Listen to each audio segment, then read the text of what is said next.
আসসালামু আলাইকুম ভিউয়ার্স। তো আজকে এই বিটের ব্যাপারটা আমি দেখাবো। তো এই বিটটা আমরা বাংলাতে একটু আর নেগেটিভলি যখন বলি নট এ বিট, একটুও না, এই অর্থে আমরা ব্যবহার করতে পারি। তো সেক্ষেত্রে এ বিট সেন্টেন্সে একটা নাউন ফ্রেজ হিসাবে অথবা সেন্টেন্সের অংশ হিসাবে বা পার্ট হিসাবে ব্যবহার করতে পারি। তো আমি এটা এক্সাম্পল আমি কিছু এক্সাম্পল দিব আপনাদেরকে। তার আগে আমি একটু ইংলিশে ডেফিনেশন যদি দিই তাহলে সেটা এরকম হয়, a bit can be a noun phrase or part of a sentence depending on its uses.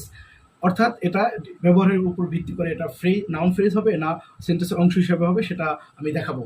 তো সেক্ষেত্রে আমি প্রথম একটা এক্সাম্পল যদি দিই, যেমন I need a bit of advice. এখানে আমার কিছু উপদেশের প্রয়োজন।